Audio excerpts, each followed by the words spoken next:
Les amis, bonjour. Harry Mariette, expert en Krav Maga. Aujourd'hui, on va parler de la blessure. Hello, I am Moisés Frutuoso, top team in IKM. Abonne-toi à la chaîne.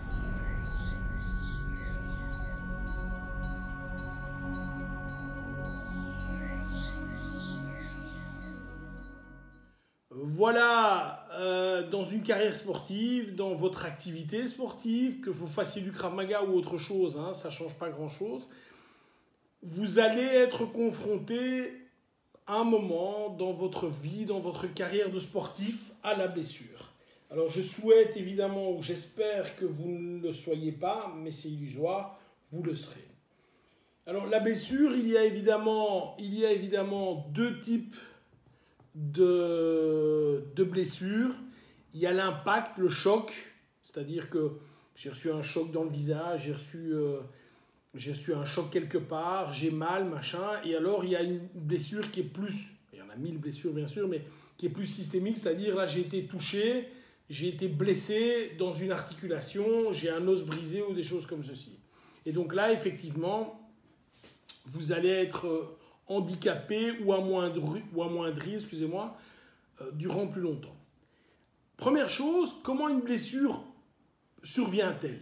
Comment est-ce que ça arrive? Alors il y a évidemment le phénomène, tu étais en train de t'entraîner, tu as reçu un coup sur le visage, tu peux être dans la condition que tu veux, ça tu ne sais rien y faire, malheureusement tu as été touché, tu es blessé, tu as le nez cassé, c'est une blessure, pas de chance. Je tiens quand même à faire remarquer ceci, si dans ton club de Krav Maga ou autre chose, il y a des blessures chaque semaine, fais une petite recherche sur Google et change de club.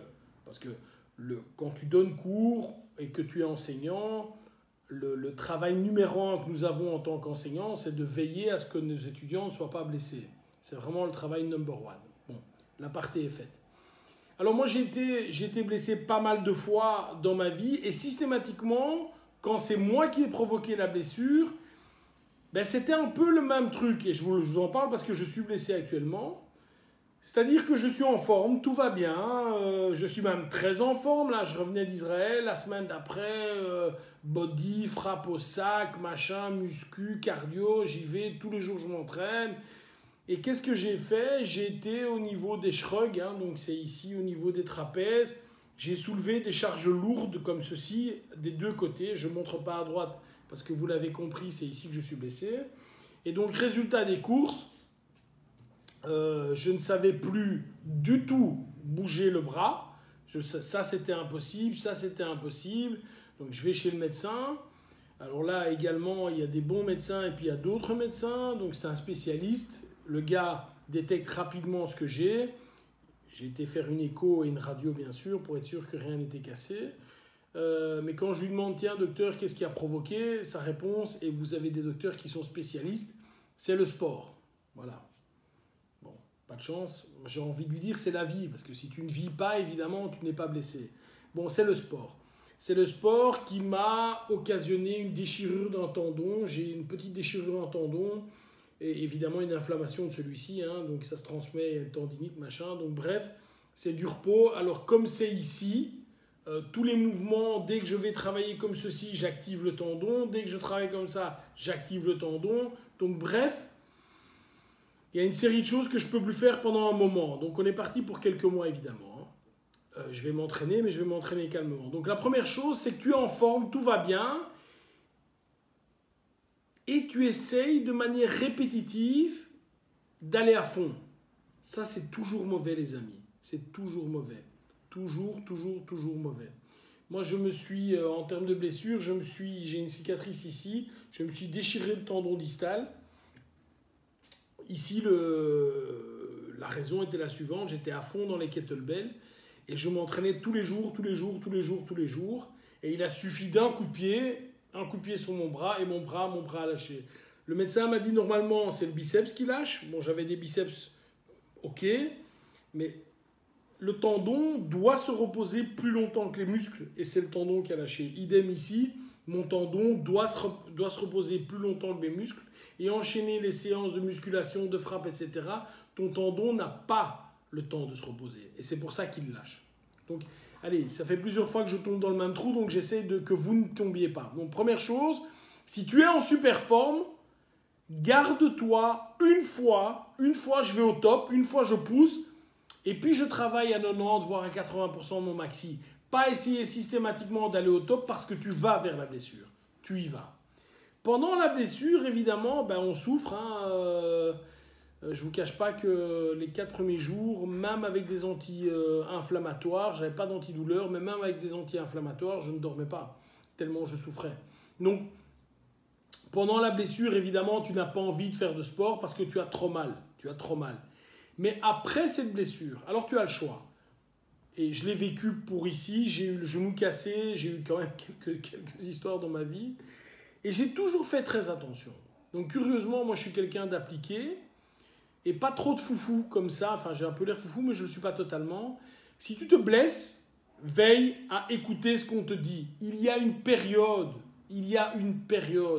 Quand j'ai eu mon tendon ici cassé, le médecin m'avait dit, pour que ce soit équivalent, pour que tu retrouves la même force, la même dextérité, tout idem, il te faudra 1 an. Moi, je me suis dit, ok, 3 mois après, c'est réglé. 3 mois après, je faisais de la muscu, je faisais tout ce que tu voulais, mais j'y étais pas. Il m'a fallu 1 an. Pour mon genou, même chose. Je me suis cassé les ligaments croisés, une partie du ménisque. Il m'a fallu 1 an. Et alors, ok, tout ça c'est négatif, mais tu reviens, je te rassure que 6 mois après, j'étais à 75, voire 80% de ce que je savais faire. Donc je pouvais tout à fait bien fonctionner. Mais pour que j'oublie que j'ai été blessé, il m'a fallu 1 an. Maintenant, le après. Alors les amis, moi je vis ça je ne vais pas dire tout le temps, mais je vis ça avec quelques-uns de mes élèves qui ont été blessés. La blessure en général, c'est la blessure au dos. Oui, mais j'ai mal au dos. Oui, j'ai mal au dos. Oui, j'ai mal au dos. Et en fait, ces gens ne vivent plus. C'est-à-dire que ce n'est même plus la blessure qui leur fait mal, c'est la crainte de la blessure. Moi, je me suis toujours entraîné, à fond évidemment, mais je veux dire, comme si j'avais jamais été blessé. C'est-à-dire que ici, blessé ou pas blessé, je fonctionne. Attendez une seconde.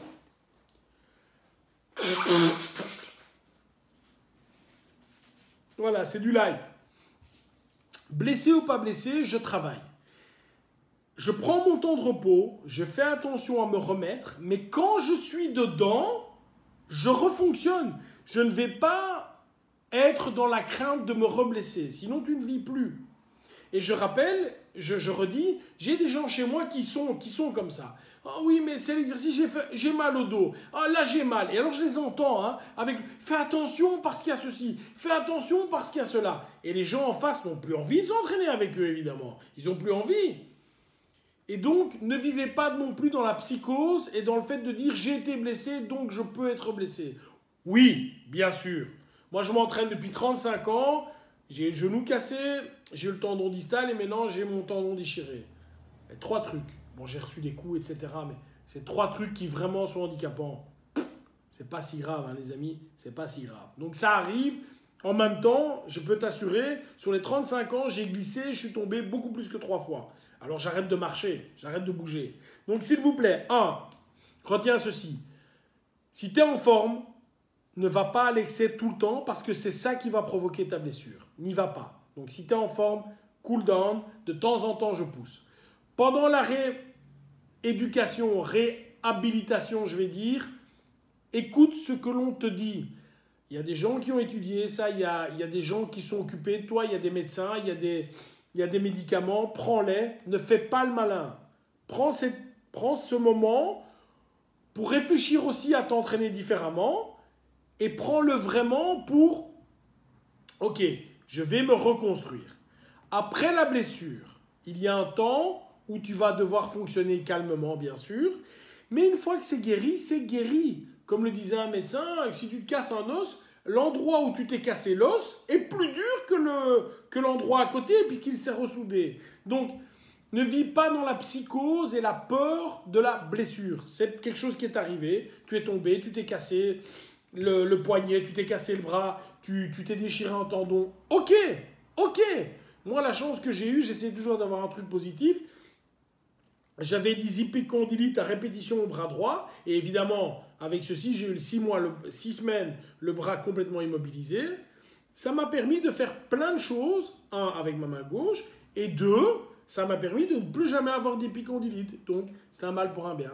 Donc voilà les amis, la blessure, il faut faire gaffe, il faut faire attention que ça ne nous arrive pas. Mais si ça nous arrive, le pendant, relax. Et le après, quand c'est vraiment après, on l'oublie. Bye bye les amis.